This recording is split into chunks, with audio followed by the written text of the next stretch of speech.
Obviously, it started as a joke from something I said in Armand Rosamelia's stream after he got a lovely new cat, and it kind of changed and changed and changed to where I'm sort of going deeper into the story before starting the story. So that's kind of what we're looking at here in just a moment. All right, let's jump into this then. Mark ran and closed the front door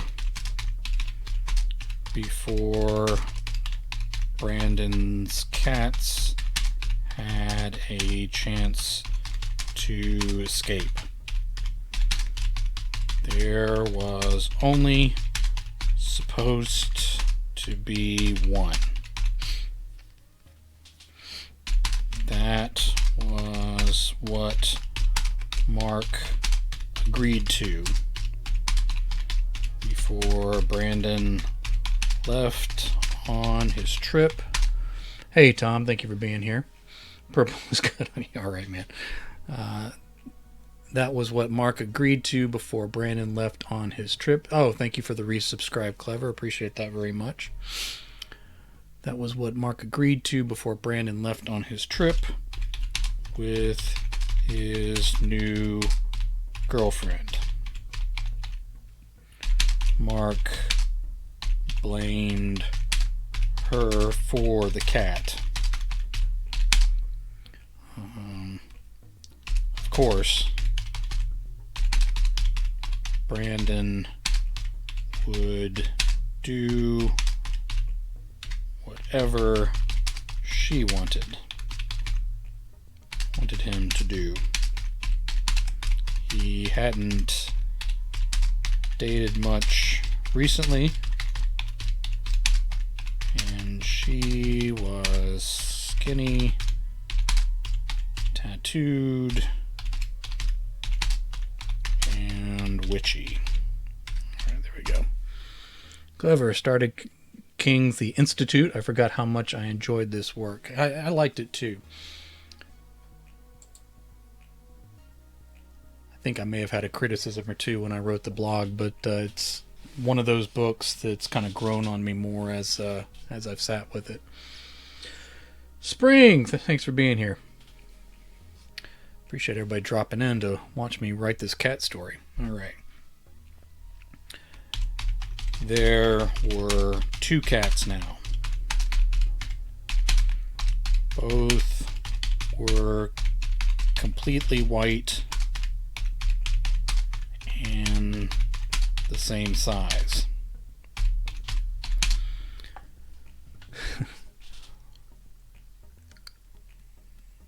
There were two cats now. Both were completely white and the same size. Both had those snotty collections. Both had those snotty collections of mucus in the corners of their eyes. Both shed fur visibly in the air. Mark decided to call. It went to Brandon's voicemail. Mark said, "Two cats, man. I told you that if she talked you into one cat, that there would eventually be, we'll say, Mark hung up on the call when the third white cat strolled into the living room.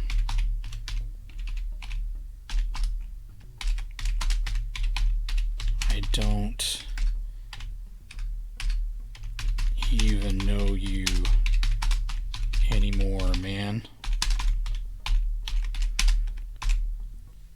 Is living room 2 words? Alright, if you say so, computer. I don't even know you anymore, man. Mark whispered, not to the cats. Maybe he was talking to his friend, wherever he and the witchy girl were, miles and miles away.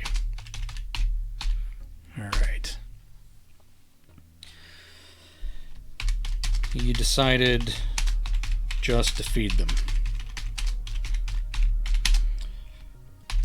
Hopefully, one bowl of dry food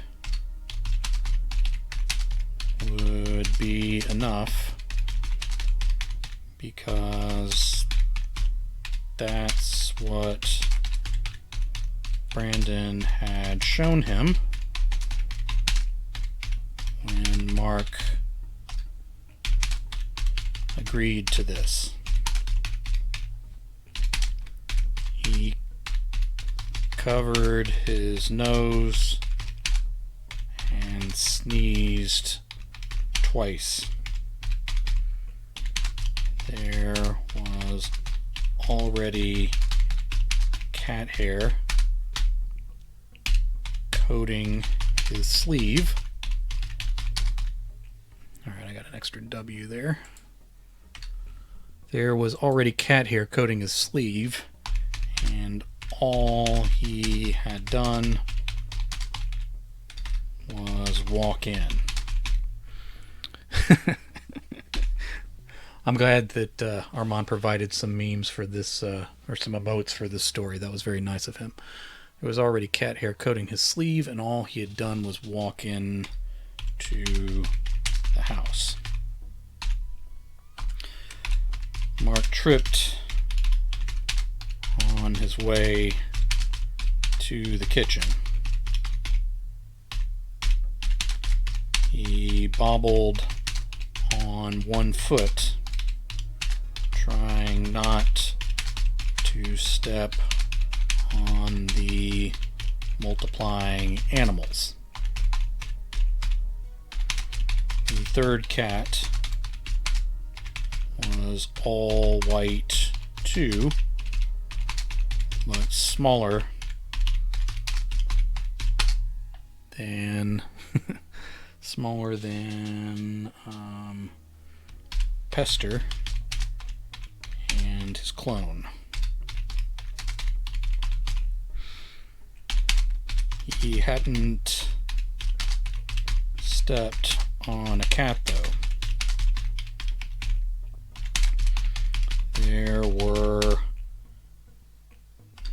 There was a pile of action figures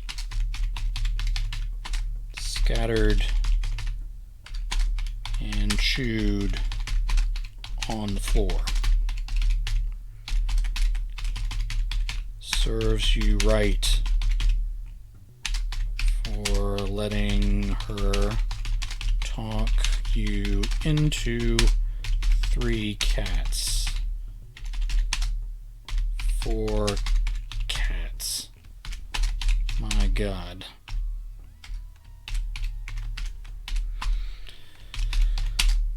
The 4th feline to reveal itself at least had some color to it. It was a bit larger and fatter than the 2 pesters. It had a black ring around one eye reminded Mark of a... Okay, I'm not going to spell Mark with a J. That reminded Mark of a junkyard dog.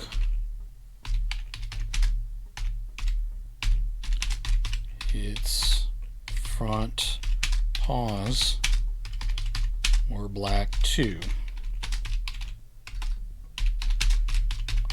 Other than that, it could have been a better fed version of the first cat the witchy girl had brought home and named Pester.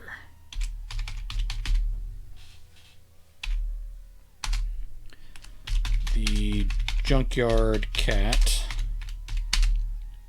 paced back and forth on the back of the sofa, purring loud enough for Mark to hear across the room. He stepped around the action figures, say the ruined action figures,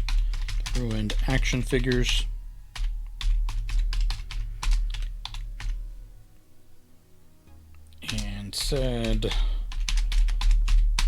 "No pets today. You guys are going to make my eyes swell shut." He took a moment to...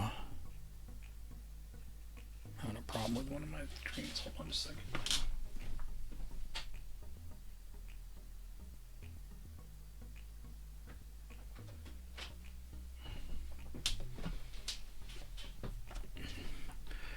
Alright, he took a moment to kick aside two of the shredded packages.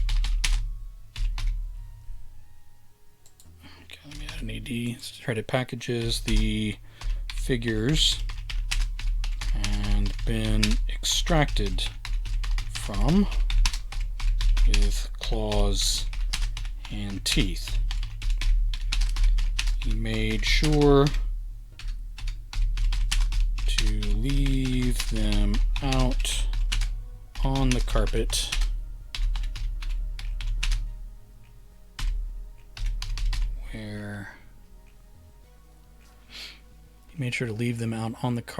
where Brandon could see the price of becoming a cat person for himself. If the girl had talked him into getting rid of those instead of getting cats, Mark would probably like her more.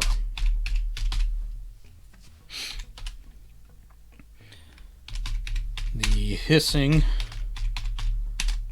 sound turned him on his heels at the edge of the kitchen and out of his thoughts.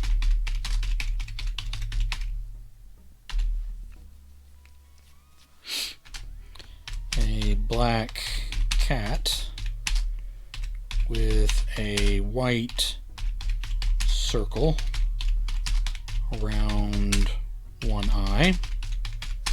Mr. Frank, the story needs some Swoggltella. What is that? Did I make a typo here? All right, a black cat with a white circle around one eye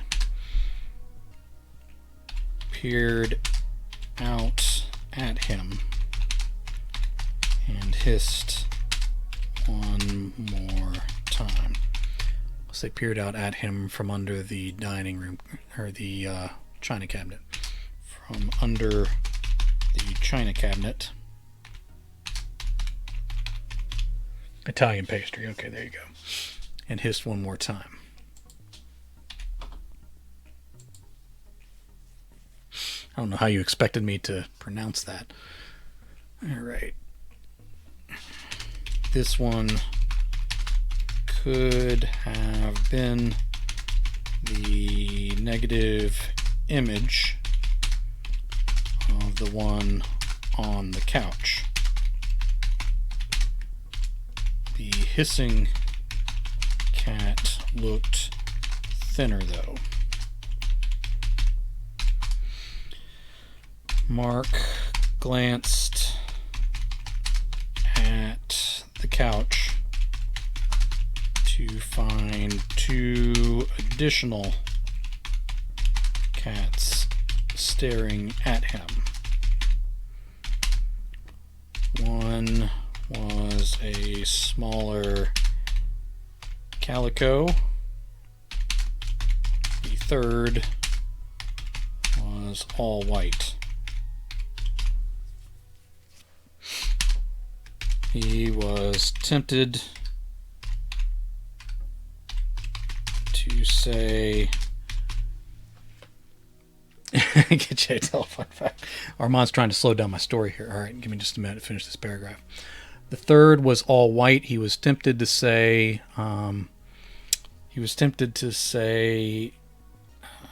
this was Pester, except it was smaller. Say it looked smaller. It looked smaller. And he was tempted to say this was Pester, except it looked smaller and didn't have as many eye boogers. How many cats? He whispered as he walked backward into the kitchen. All right.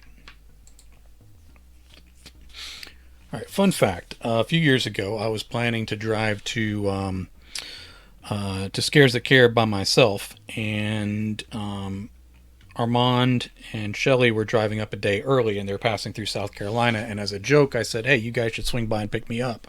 And Shelley, being the exceedingly nice person she was, told Armand, "Yeah, let's just go pick him up." So they had to come miles and miles out of their way, and my wife was happy about it because she didn't like me driving by myself because I was having some cognitive trouble that we didn't realize how bad it was at the time. So she was excited that they were coming to get me. I packed up and was ready. They picked me up, and then of course we had to go miles and miles back to the expressway, which involved driving through farmland and behind giant tractors and all this kind of stuff. So we got up there together and hung out together and all that, and had a very good time. It was very nice of them. Then on the way home, we were driving by and we stopped at a gas station.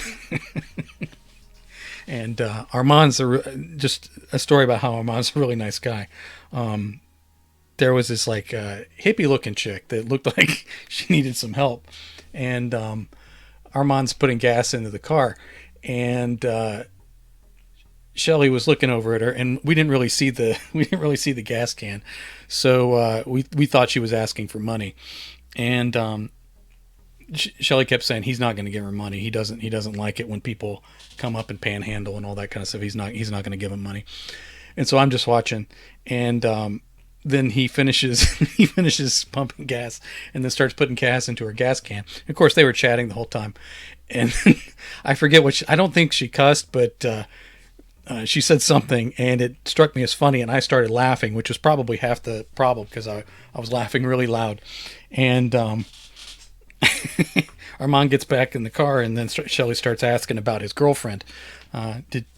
did you and your girlfriend have a good time? All that kind of stuff. And they would occasionally forget, and then Armand would start making fun of me about something, and I would say something like, "It was really nice of you to help that girl out," and then Shelly would jump right on it and be like, "Oh yeah, how is she? Are you guys staying in touch?" That kind of thing. So anyway, the point of that story is that Armand's a really nice guy, and he usually ends up paying for it in the end.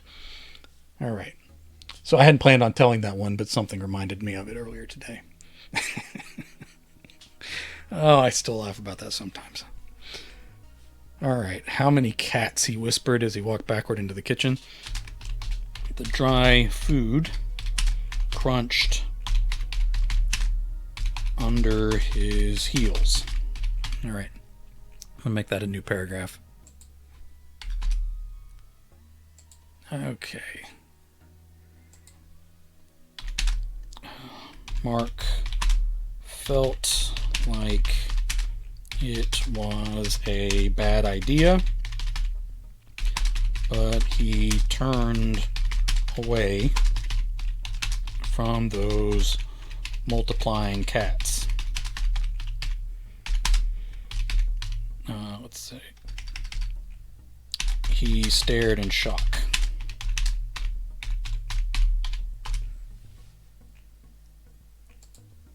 Okay, the pantry door hung open and broken off its top hinge. Cats couldn't do that, could they?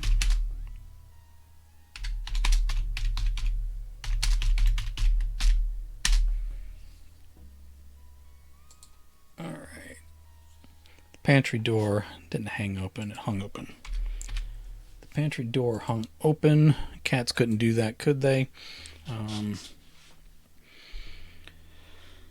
Several packages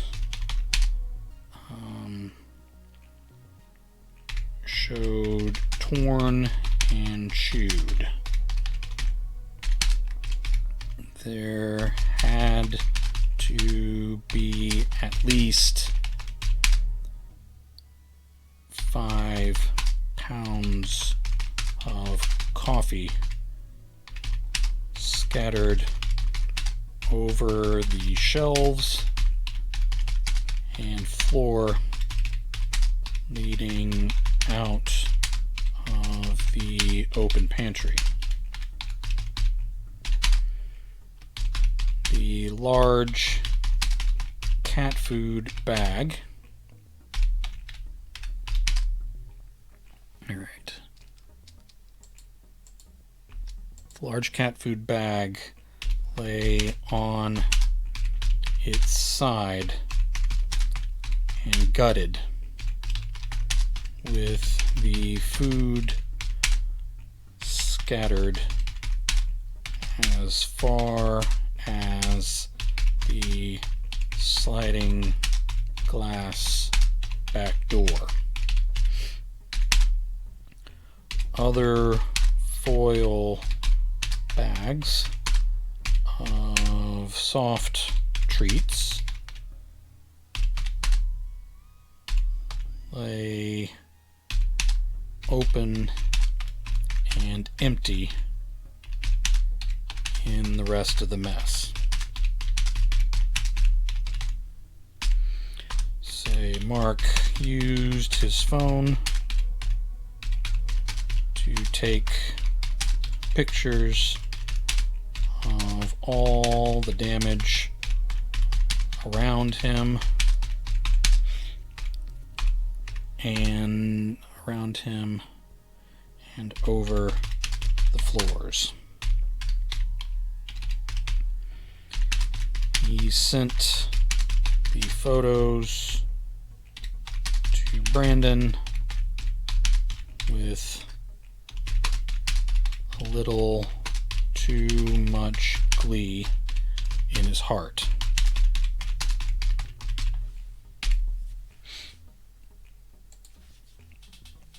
All right. sent the photos with a little too much glee in his heart. Okay. Let's say Mark paused on the last one, the last image. Alright, I don't need two of these there. Come on, Jay, work out the cobwebs. What's going on here? I'm really tired from all my cardiac rehab. I think it's making me think slower. Alright, Mark paused on the last image. His heart raced, and itchy sweat broke out across his back.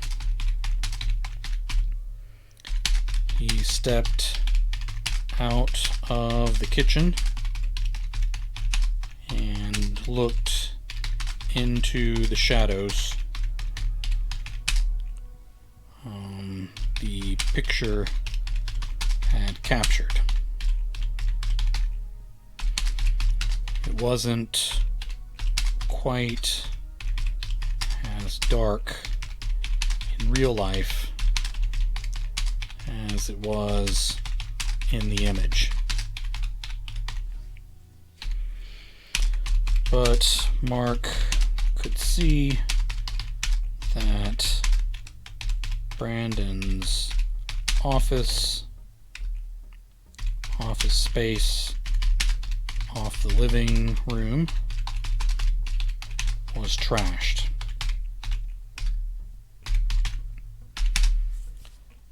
Dozens of glowing green eyes moved back and forth on top of the desk and from under it.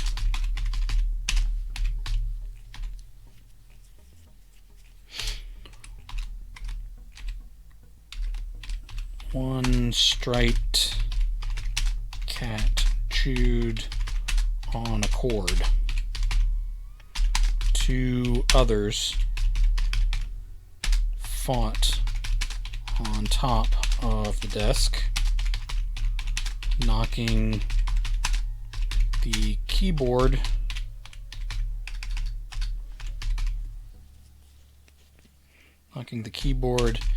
into the floor and scattering fur and papers. He thought maybe he should break that up, but he didn't know where to begin.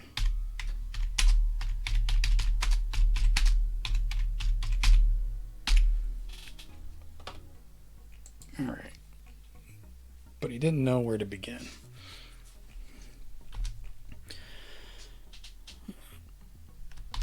Looking back into the kitchen, he noticed not all the scattered dry food was... Looking back into the kitchen, he noticed not all the scattered dry food was dry. The water bowl, only the one bowl, was turned over and spilled. He figured he should at least refill that.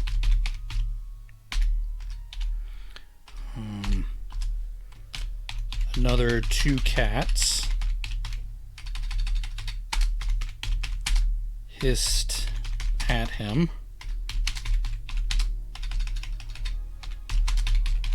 and ran away from where they licked at the spilled water.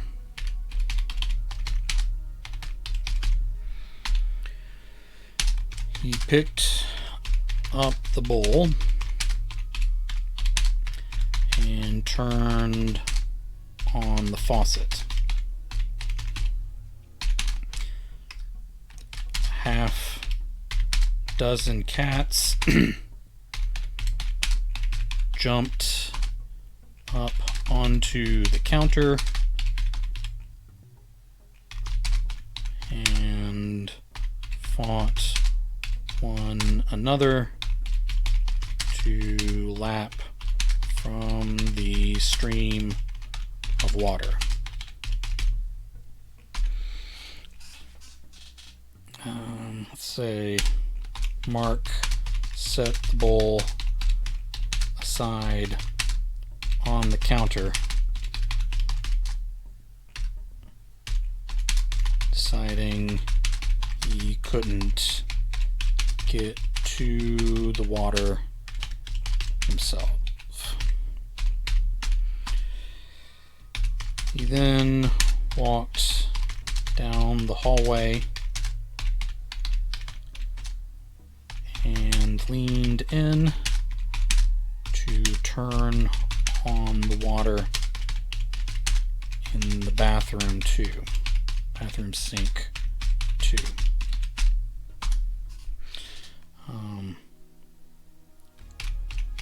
Sharp teeth broke the skin on the meaty part of his hand between his thumb and finger. He jerked his hand back quickly, tearing the skin and sending the attacker flying. 3 more cats jumped from the dark bathroom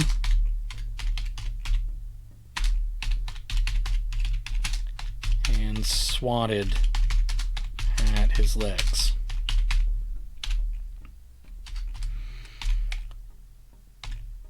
Mark considered turning on the water in the master bedroom. Let's say the master bedroom's bathroom. Well, then that's not what you would say. You'd say the master bathroom. Master bathroom 2. But all those green eyes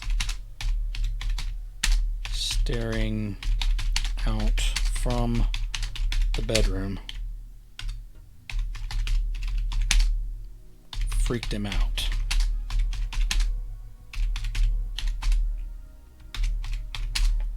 His hand was bleeding pretty bad and dripping on the carpet.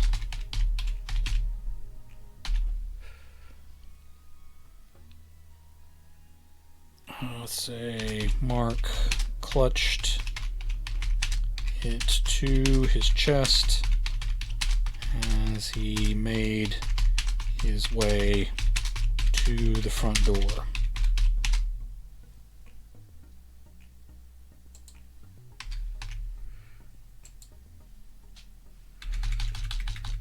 Apparently I cannot spell any word. Made his way to the front door.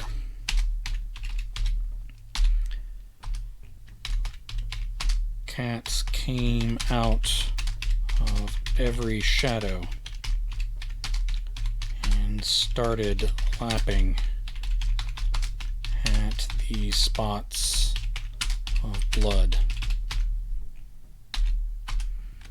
Mark cursed under his breath and prepared to run.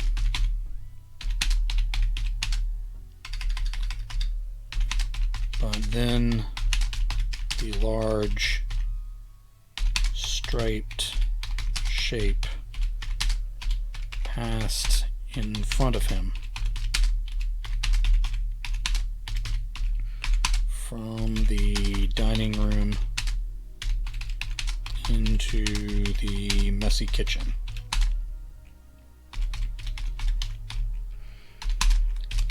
The full-sized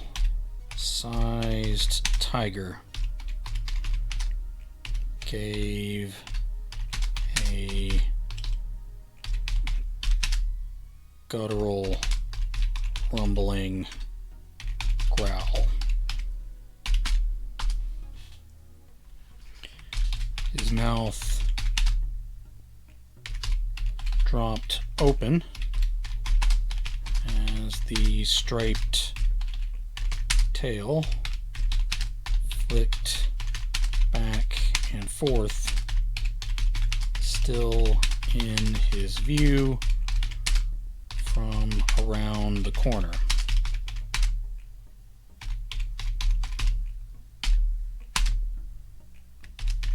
Before he could process that, a lion with a full mane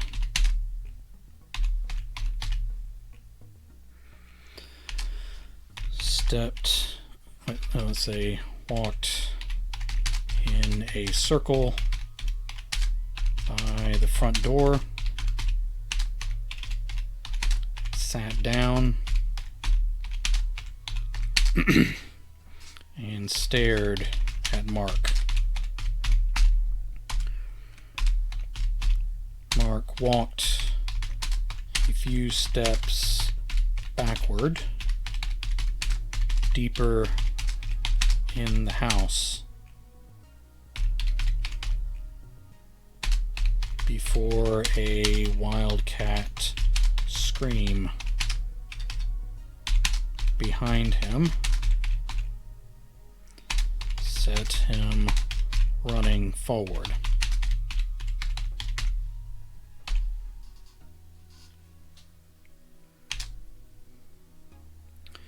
Say a cheetah. A cheetah bolted past his legs, giving them a painful swipe on the way. The tiger's massive paw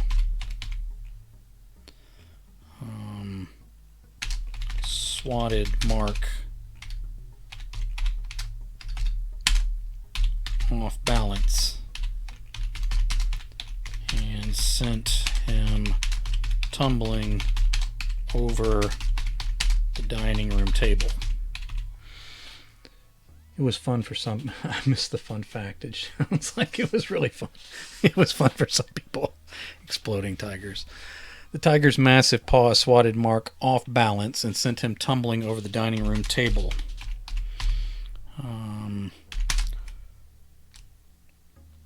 A pride of smaller house cats scattered out of his path.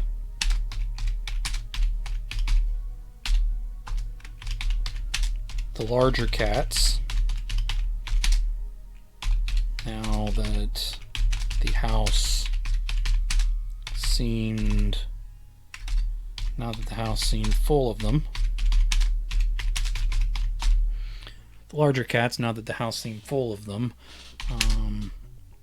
weaved under the table toward him. Say Mark tore down the curtains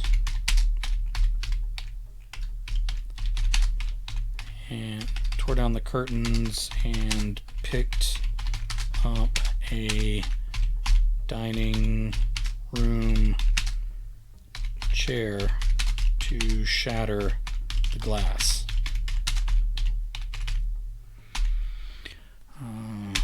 He was pulled off his feet and dragged into the middle of the living room, where more of the big cats latched onto him.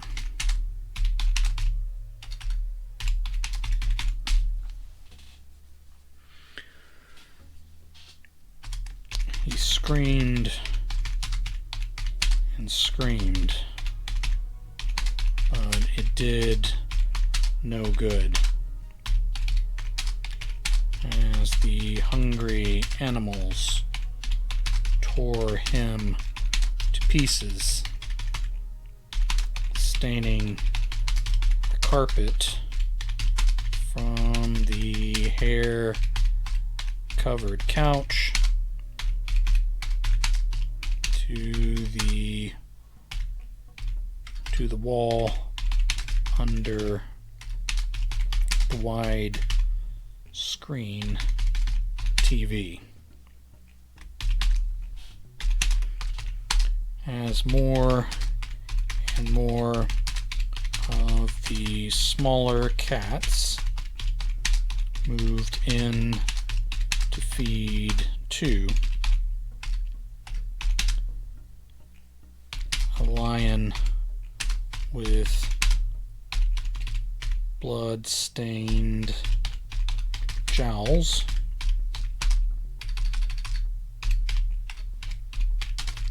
stepped out of the frenzy, licking his dripping whiskers.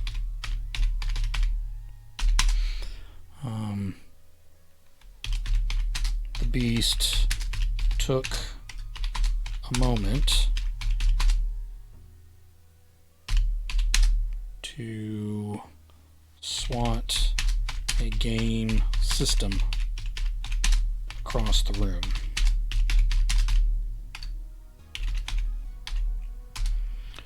One by one, this one's almost over, I can feel it. One by one, the larger cats slinked away, and the smaller pets had their fill.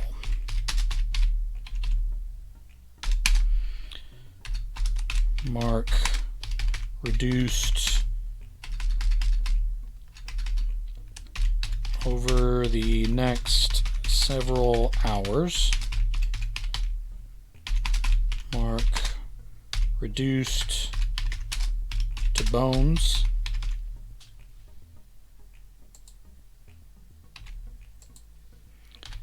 and eventually those were dragged away as well.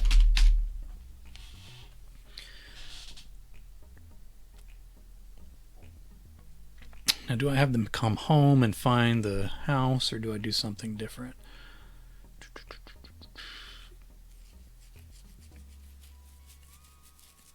All right, let's say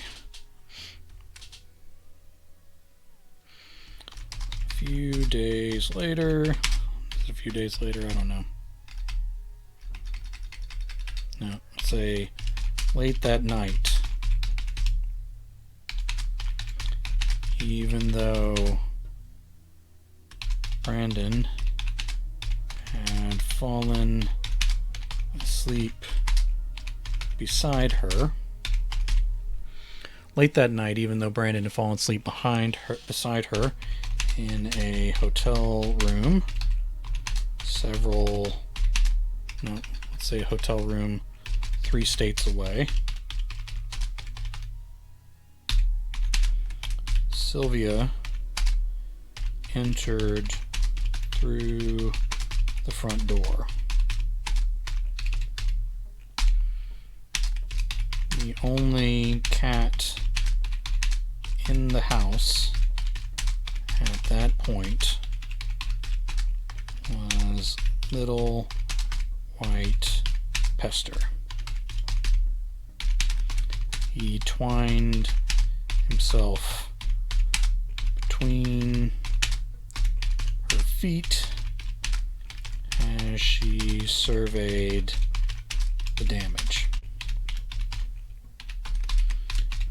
"You did fine," she said, as she scratched behind the cat's ears.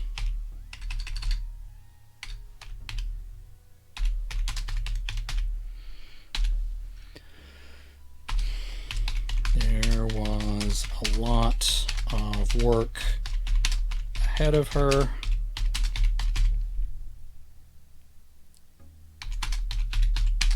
But the task had been completed, at least. She left out the damaged toys, but cleaned up everything else.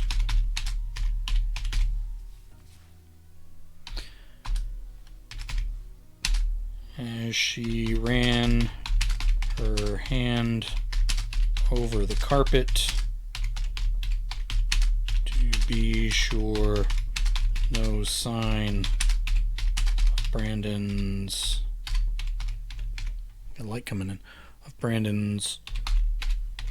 old friend Mark remained.